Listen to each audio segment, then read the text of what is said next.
All right, Sloane, I'm so excited to have you. I remember when we first chatted before bringing you on the podcast, you were like, I don't know if this is going to align because I was shifting, the podcast to focus a little bit more on brand. And your response was like exactly the reason why you needed to be on this podcast. So we're going to get into that, basically like your whole perspective on success, building businesses, and what that looks like from your perspective, because it's maybe different than the traditional, hustle culture that people are used to. But I really want to start off by saying that I love that you're helping visionary women fulfill their highest potential and deepest desires. And what's different about your approach, which I think is interesting, is that your coaching philosophy is really based on the idea of putting pleasure and enjoyment of life first, which not many people prioritize. So I feel like I can resonate with that. Of course, it's like easier to preach than it is to practice. But your claim is that this is what ultimately leads someone to the highest levels of success, impact, and connection. So we have a ton of ambitious people listening to this podcast. Could you share a little bit more about the framework you use when coaching these individuals on how to reach their peak performance? Yes. Thank you so much for having me here. I'm delighted for this conversation because the concept that I use in all of this is what I call peak performance the feminine way. And Mm-hmm. when we look at this idea of pleasure and feeling good and enjoying your life as the foundation of creating your highest levels of success, impact, and connection, the most important first starting point is that this is around a new idea of pleasure, and it's what I call true pleasure. So Okay. most What does that look like? of us have been conditioned to feel like pleasure is sex, chocolate, or food, or some kind of travel where we can finally kind of check out and finally enjoy ourselves. Mm-hmm. This idea of true pleasure is actually about cultivating feeling good on the inside first. And then from that place, you can enjoy external outer world pleasures like sex, chocolate, travel on a whole different level. But true pleasure is something that we don't even have a word for in our culture. The Dutch have a word that's closer to it. It's called gezellig. And for them, Mm-hmm. it's this idea of um, sitting by a cozy fire with people you love, sipping hot chocolate, and that good, warm feeling you would get inside. And I want to take that a step further to also include feeling sensual, excited about life, passionate, engaged in exactly what you're doing in the moment. And it encompasses a lot, but it is something that all of us humans have access to. And then especially us as women have quite a bit of potential in this area. Mm-hmm. And as women specifically, so are you coaching and working specifically with women, or does your theory and practice also work towards men? It definitely works towards everyone. This is a human thing. And Mm-hmm. my work is geared towards women, which has allowed me to go really deep in understanding women and studying women and creating processes and everything that I do that are especially for women because, at its beginning, physiologically, we are completely different than men. Right. And our creation in our lives involves something different than what men need to do to create. Yeah. I think something to know, I'm sure you know this, but maybe not everyone listening knows this, is that men are on a 24-hour cycle and women are on a 28-day cycle. So like imagine like the difference. It is 28 days, right? I think so. Yeah. So like imagine the difference between the two and like the emotions and the hormones and like what we experience over this like long span of time, whereas men are just cycling on this 24 hours. And this modern culture is very much suited to the man, right? And everything is done within the 24 hours, the diets, the lifestyle, the hustle culture. And so we're here to basically say like, you know what, especially for women, if you're a woman listening, like there is a different way to go about it, and it's really about getting in touch with like yourself and finding what makes you happy. And once all of those things are aligned internally, that's when you're really able to kind of reach your fullest potential, right? Yes, yes. And the interesting thing about our 28-day cycle, which is an average number, so all women have a different length of cycle, Mm. but is physiologically, we are four different people over the course of our 28-day cycle. So while men physiologically are the same person every day, every 24 hours. In our bodies, our sex hormones, including estrogen, progesterone, and some other hormones, are actually the heartbeat of our entire physiological system. So, what that means is estrogen, progesterone, the sex hormones, as they shift throughout our 28-day cycle, our respiratory system changes, our heartbeat and heart system changes, our bone structure changes. Pretty much every single system within our body shifts as the sex hormones shift. So, literally, we are four different people over the course of a month. Now, most of us have been taught some version of that. We know we have the cycle and the different Hmm. phases, but we're usually taught it in terms of reproduction. Right. So most women think of their cycle as having to do really just with reproduction, when actually it's kind of running every element of our lives. And when you really start to understand this about our bodies and who we are and how we change, you also start to uncover that we have superpowers in each phase of our cycle. And most of Yes. us have just been taught, well, actually, the second half of the cycle is just kind of something, or part of the cycle is just something you deal with, having lower energy leading up to your period, and then maybe low energy or low mood during the time when you have your period. You just deal with it. You kind of try to get through it. You continue to act consistently for work, for your family, because that's what you do. And when we do that, we're really missing out on some of our greatest powers as women. Yeah. Yeah, that's so cool. Could you actually break down what those four phases are? I don't know if you have like a strong understanding or background on how those, like, basically like how you should treat yourself differently or what you can expect from yourself through each of those phases, because I've read it. I can't fully remember exactly like how it's broken down, but I know that like in certain phases you have to be a little bit more caring and gentle with your body, whereas like other phases you have more energy and you're more likely to make stronger decisions and things like that. So what does that cycle look like for women? Well, so in the beginning of the cycle is the first day of your period. And I also would like to share that even if you don't get a period, you as a woman, if you were born female, you have these cycles. So they Okay. can be tracked. It's just a little less convenient or easy if you don't have a period.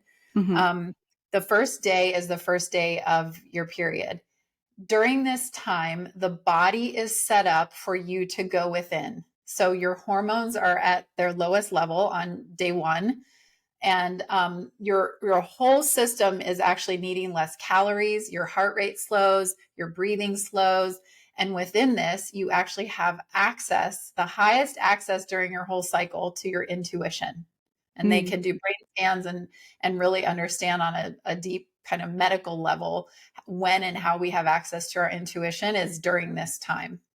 So, starting from day one and then increasing from there, your estrogen is on the rise. And you can think of estrogen as the hormone that's more like bringing you out into the world, making you feel social. And as you move into phase two of your cycle, you're becoming more and more outward focused. Phase two and three of the cycle are the times when, for women, we tend to be in alignment with more of the male structures. You're more Hmm. outgoing. These are great times to, especially leading up to the peak of your estrogen, which is actually when you ovulate. That's phase three. That's the best time to do sales conversations, a presentation, networking. When you're out, you have the most energy. You actually, in studies, are more attractive to people. There's just an outward openness, Oh. attractiveness, way of being that you have. And then after you ovulate, your estrogen then takes a sharp dip along with luteinizing hormone, which is another sex hormone. And slowly your progesterone levels start to rise. So in phase three, people tend to now start getting into lower energy. Maybe your mood goes down a little bit.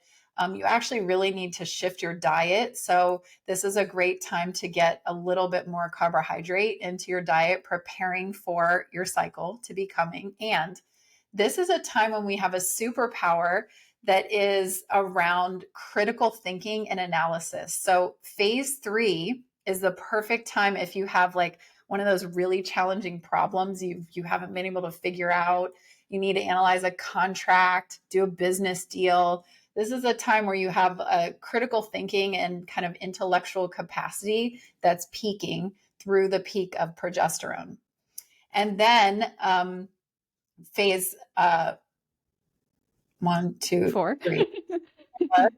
Um, Also during a time with progesterone, and you're now as the progesterone levels are decreasing leading up to the first day of your cycle, which is the beginning of one. Mhm. Um, and it's really a time to start becoming more introspective. A lot of women will go through a time here where they get really like hypercritical or annoyed with someone in their lives. And this is actually a gift. So we want to learn how to use this gift, because in an unhealthy way, it can come out like just picking at everything with your spouse or making everything that the kids do wrong. But underneath that, this is really a time when you have a heightened awareness about what's not working. Mhm. So if you are picking at the kids or the spouse or whatever, what's actually happening that you want to shift? Maybe you're needing a little bit more attention. Maybe you haven't been getting enough support for all the things that you're doing and it's kind of coming out in a sideways way. Whatever it is an opportunity to look more deeply at why this is happening instead of trying to medicate it or forget about it or be nicer or just lashing out, and really look at what's going on underneath. And then you move it back into phase one in shed and having your period. Yeah, isn't that crazy? Like the Yeah. fact that you just spoke for like 3 whole minutes on that, pay attention. Men, if you're listening, we are magical creatures, okay? Let's just put that out there. Oh, okay. So with all of this said, women obviously have so much power. Depending on where you are in your cycle, you want to utilize that power in different ways. And the way that you're coaching women to reach their fullest potential in their business, in their career, in their life, in everything is by connecting with oneself and by doing that through pleasure, right? So, how is it that you're guiding women and integrating that pleasure into their paths to success? And what transformations have you witnessed through the clients that you've worked with?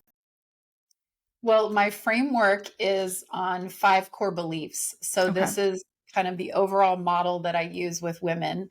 And the way this started was I actually began in my coaching work where I was helping people, lawyers, create $1 million law firms. And I was helping lawyers with strategy and mindset. So, adjusting how you think, and then what kind of business strategies can we put in place to create success?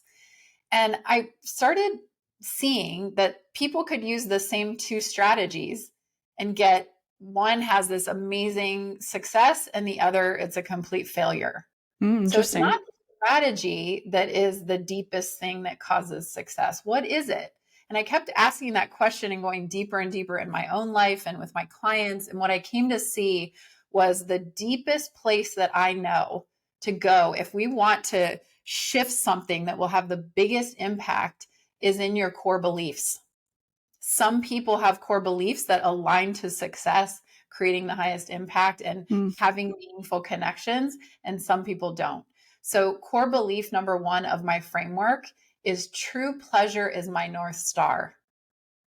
Now, for a lot of women, this idea of pleasure is like, yeah, that sounds great, Sloane, but I'm just trying to create success in my business or take care of my kids and family or get through the day. Hmm. And wherever you are on the concept of pleasure, whether it feels close or something that's really distant, the most important thing about core belief number one and this whole process is just at its core, do you want to embrace the idea that the way you feel on the inside matters? And if people need proof or support for that, Sean Aker wrote a book called The Happiness Advantage, in which he Mm. basically took hundreds and every single study that he could find on happiness and created this monster, massive analysis of it. And what he found is that when people are happy, they outperform in every single area of their life, their health, their wealth, their success, their connection, their quality of relationships, everything. And I want to take the happiness concept deeper and say true pleasure is a more thorough way for us to describe happiness as women. It includes how we feel in our bodies, it includes the narrative that's going on in our minds, it really is a much more holistic way of talking about happiness for women. So the first question is, do you want to embrace this idea for your life? And then if that's a yes, then we move into core belief number 2, which is radical self-love is my pathway to true pleasure. The Mhm. path to true pleasure isn't to like just start enjoying what you're doing. I mean, you can definitely do that. Yeah. But the next step is to start to build an amazing, high quality, soulful, joyful, passionate relationship with yourself. That is the path and then the journey truly to true pleasure. And when you embrace that journey is literally the way that you come to feeling so good on the inside, because this isn't about positive thinking. It's not about putting on a happy face, fake it till you make it. It's not really any of those things that a lot of people have misunderstood it to be about. It's about cultivating genuinely feeling good on the inside for you, by you, regardless of life circumstances first. Mhm. How do you do that? How do you do that? Because when it's said, it's so easy, but someone who might be struggling or who's maybe in a bit of a depression or who's having trouble feeling that self-confidence or, getting to the next level of what they feel would be, an achievement in their life, like how do you support people to kind of get out of that and truly be able to believe in themselves? Because like you said, like it's not just talk. You really have to feel it. And I feel like I've kind of gone through that transition where I was able to see the difference between the two. And I have to say, I kind of do go in and out. I don't think that you're really always in one state or another, but it's also a matter of like how quickly you can bounce back into that state of bliss or whatever you want to call it, right? So for someone who really has trouble getting out of that, or who has maybe never really been able to kind of break free of their own kind of mental constraints, what do you suggest that they do? Well, the first most important thing that you just brought up as a beginning point is that I believe one of the most toxic things about the personal growth industry is that it's not being illuminated that there's a huge difference between intellectually understanding something, gaining new awareness about you should love yourself, for example, and then actually going on the journey to experience it. Yeah, Most people, personal growth is a multi-billion dollar industry. I think it's like 30 something billion-dollar industry. And crazy. my view is that maybe 5% of people who are actually consuming personal growth are on the journey of making the changes in their lives.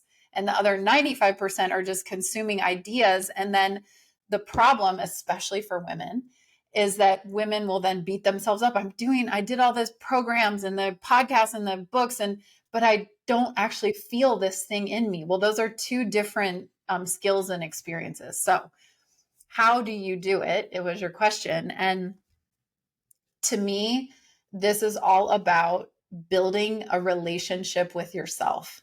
And it is so important. If you've ever had the experience like, I know more is possible for me, but I keep not achieving it. Or I have these deepest desires in my life, but somehow, no matter how far I get, those deepest desires are not satisfied. Or things aren't working the way they should or could, even though from the outside it looks like I'm really successful.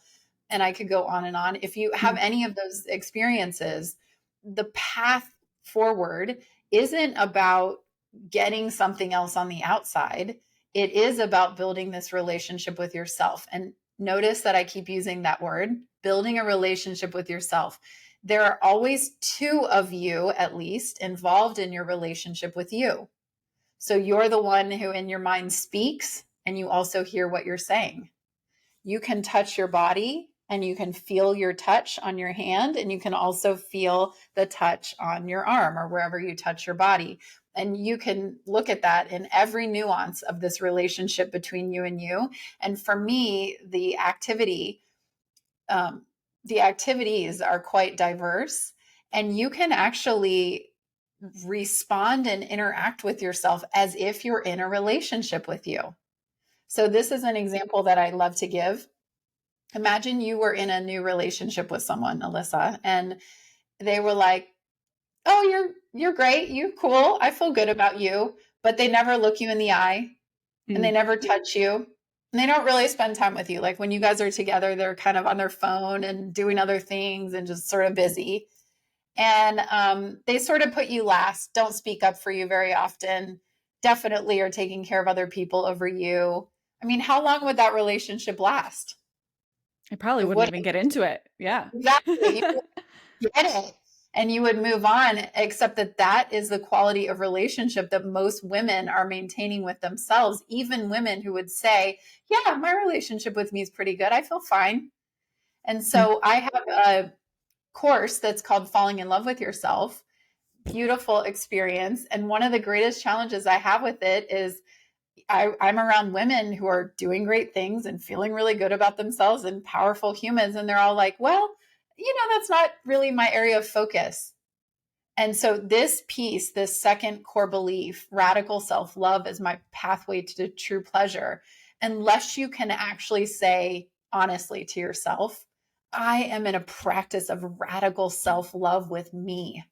I'm passionately in love with the woman, the human who I am. Unless you can say that, there's so much more that's possible in your relationship with you. And that really is the adventure of finding out what that is and how you experience that with yourself. What are like some things, activities? You mentioned that there's a ton of activities. Could you give me an example of like one or two that you would do that you kind of like date yourself, right? You're in a relationship with yourself, which by the way, I love that concept. And you're right. Just as much as like we have these voices in our heads, I also almost want to flip it back to like the outside world on how like everyone else has also a different perception of who we are.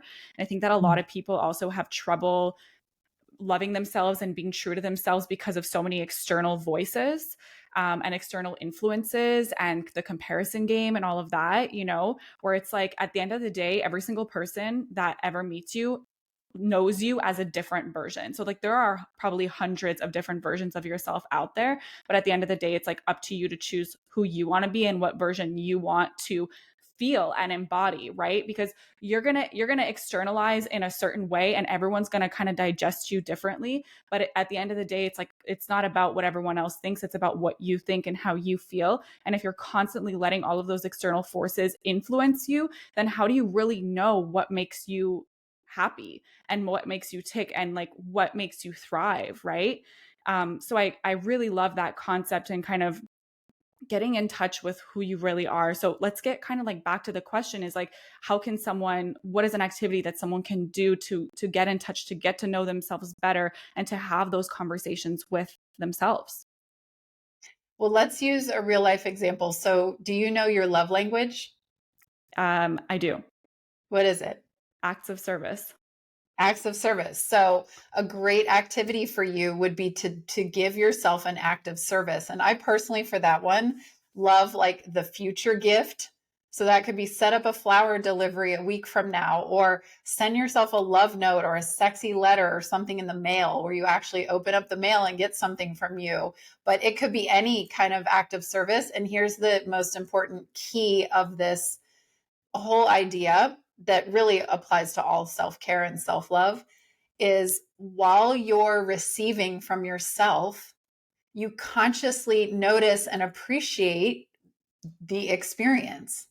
So it's not enough if your act of service is to gift yourself a massage. I'm not sure if that's an act of service, but let's say you gift yourself a massage to just go and lay there and get a massage and zone out.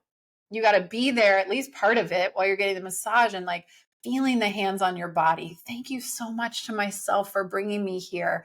Wow, this is feeling so relaxing. All that touching, it feels amazing. You're appreciating the experience that you gave yourself. So, for anyone, if you know your love language, this is a really great place to start. Mine is physical touch. And so I do a lot of experiences with myself of just touching myself. It's when I'm going to the bathroom. I just have minutes in there and I'll just be like touching myself. Or another one of my favorites actually is my hands on my face and maybe looking in the mirror and just feeling how soft my cheeks are. And I mean, honestly, the variety is endless. The possibilities are endless. And the more pleasure and enjoyment and passion you put into creating these experiences for yourself, the more powerful it is, especially when then you receive that from yourself.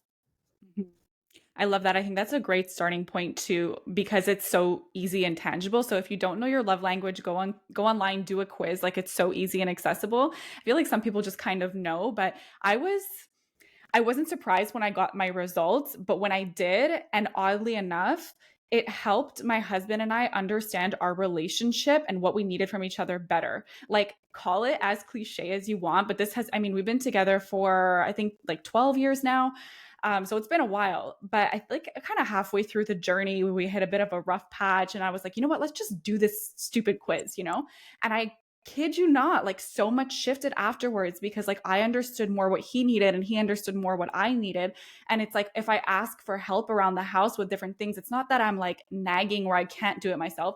I could do it myself, but I feel like I just always do everything myself. I run a business, I lead a team, like I'm always in this kind of leadership role that sometimes I like to be babied and I like to be taken care of. And that is, you know, helping me out and doing things without me necessarily having to ask. And so just like understanding that love language. So I think that's a great starting point because anyone can do that. Anyone can relate. And then take yourself on a date or do something for yourself to really feel that, right? Yes. And the other thing it gives is that when you fill yourself up and when you can fill yourself up, then the love that you receive from other people can be overflow. It's not that I need this from you. I need to be touched because I'm desperate for touching is like I'm all touched up. And when you touch me, then it's just bonus and extra and I can love and appreciate it and really take it in. And I want to also circle back to one of the questions that you asked earlier about the results that come for clients from this, because this is the kind of thing that makes peak performance the feminine way a little challenging. It's not logical and linear necessarily the way we've been taught to create and to experience life. But the outcome and why this is so powerful is that women really start living their lives and experiencing the fullness of their lives on a different level. So just have a moment to reflect if you're listening of how often do you actually enjoy your life? Like feel happy, feel joy, you're present, you're focused, you want more, but in this moment you're like, wow, really enjoying what is. For most women, that's rare. And also at the same time, most women will say, I'm so grateful for my life. I'm so grateful for everything I have, but I don't necessarily feel it. And the outcome from this are things like the success that is created from this is astronomical. Most of my clients double their revenue, triple, one client 10x her revenue, and on and on. And to me, that's like the easy part. That's like, oh, yeah, that's great. But what people are consistently experiencing with cultivating this relationship with themselves and pleasure as their North Star are things like a client said she went to go see her favorite band in concert by herself. There was no one she really wanted to go with. She went by herself and danced her heart out and enjoyed herself and loved it. And she never would have done that before. I have women consistently a whole new level of intimacy in their relationships and connectedness that they didn't even know was possible with their partners. And then my favorite one, because it also is really touching for me personally in my own life, has been a whole new level of connection and presence with children. And I know that we as moms, we love our kids and there's this like whole heart dedication to our kids, but to be able to be with your kids and have fun playing, enjoying seeing them in the moment and exactly who they are and accepting their beingness as who they are without having to change them or having something different.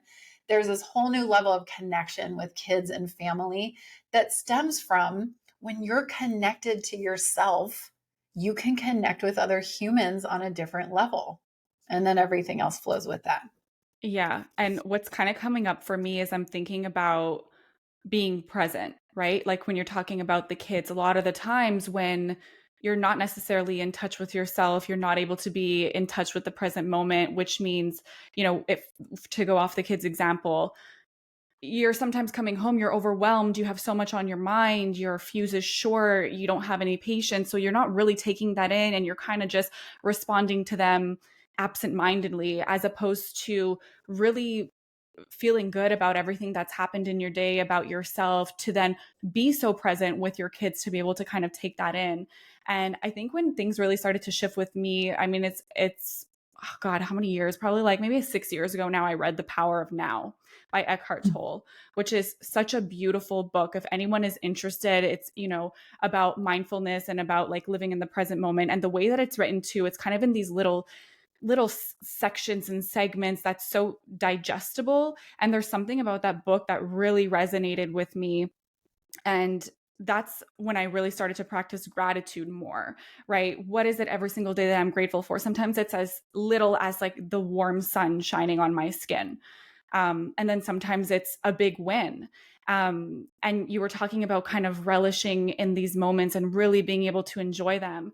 I'm remembering back, I think it was 2 summers ago now, I had been building my team at Nomad Creative, and this was probably the biggest project we had ever executed. We'd been working with a client for almost an entire year. Throughout the year, I probably had, it was between like 13 and 15 freelancers helping to work to get this job done.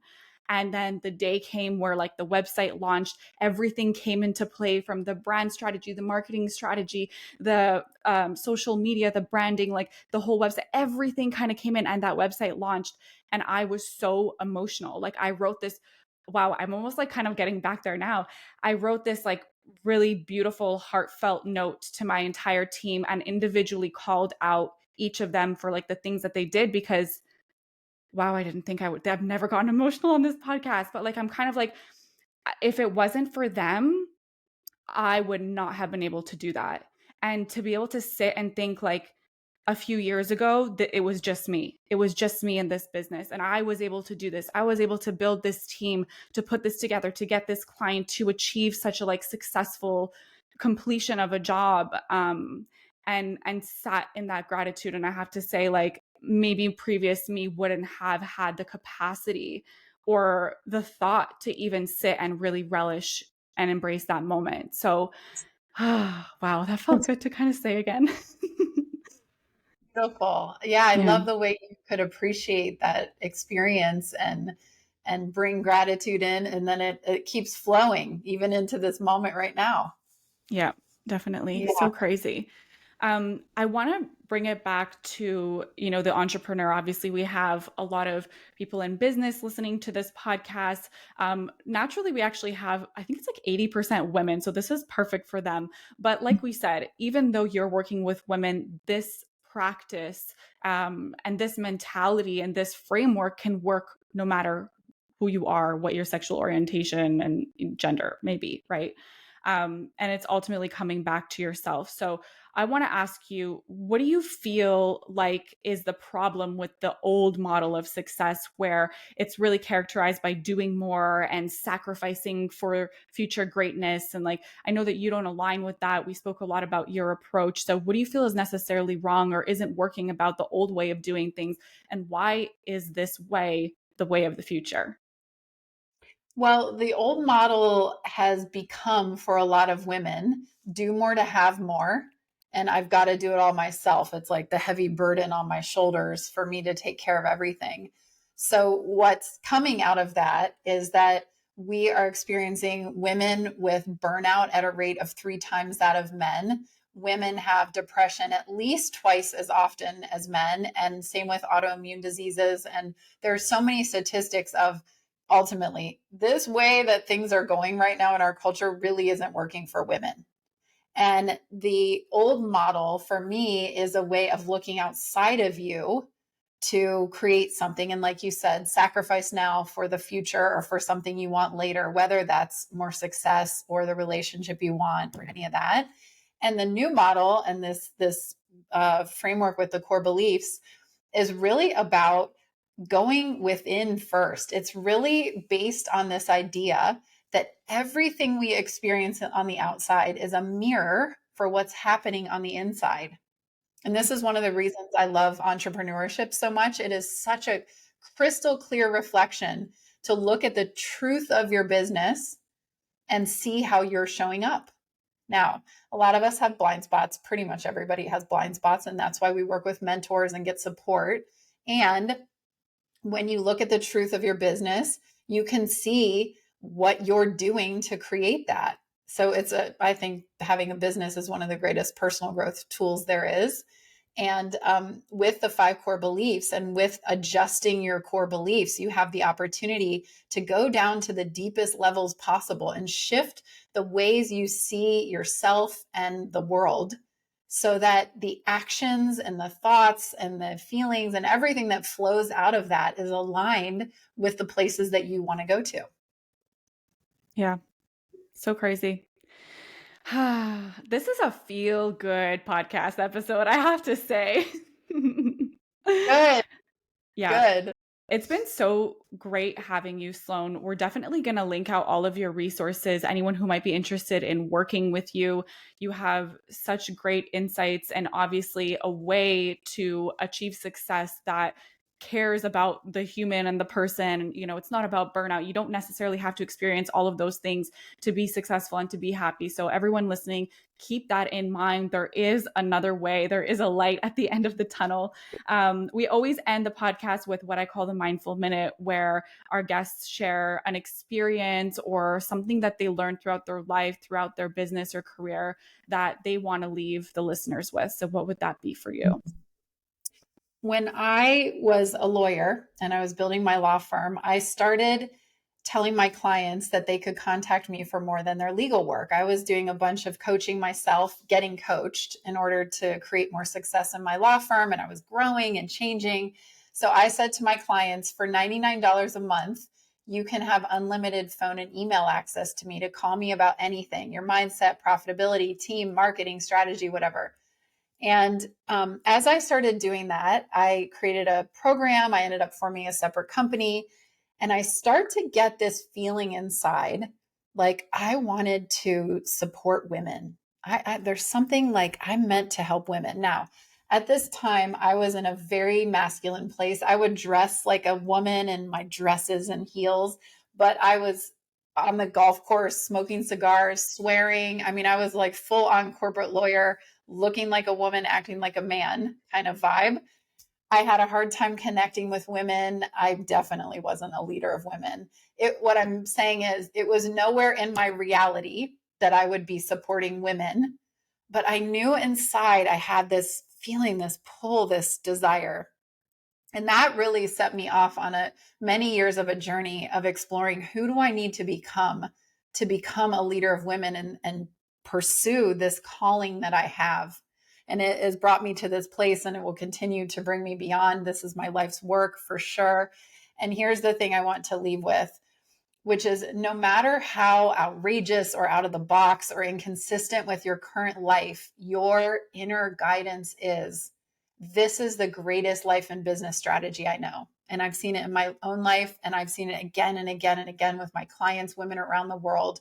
When we follow what we know in our hearts is for us, or not for us sometimes, life can flourish in the most beautiful ways. On the other side of following that is your greatest freedom, is the connection that you want with people, is the highest impact that you're here to make, and whatever that means for you individually, and is all the success that you really want. Connecting with that gut, that intuition, and really following that, right? Love that. Yes. Again and again and Over and again. over and over. Yeah. And really kind of, I think building that relationship with yourself and understanding yourself better will also lead you to be able to recognize those cues and when something feels off, and that it's not just that maybe something is wrong in a situation, but maybe like you need to get out of it, or maybe it's a calling to do something else, something different, something greater. I feel like a lot of people kind of suppress a lot of those things that come up, or they just don't recognize it or know how to really like deal with it. So I feel like this episode is actually like a really great starting point for people to at least get introduced into that idea. And then if they're interested in learning more, they can certainly connect with you on any which way. So let them know how they can do that: social, website, all of the things. Go ahead. Yes, please connect with me on Facebook or Instagram. I'm at Heart and Sloane with an E on the end. And then my website is therealsloane.com with an E on the end of Sloane. And I honestly, there's a place to sign up to have a call with me. We can connect on social. I love to connect with people who are dedicated to their growth and who are interested in this work. And I would love to hear from you if you feel inspired. I love that. All right, everyone. This is the end of our episode today. I hope this gave you some insight on how you can connect with yourself in order to achieve those different levels of success within your business. We'll talk next time. Bye.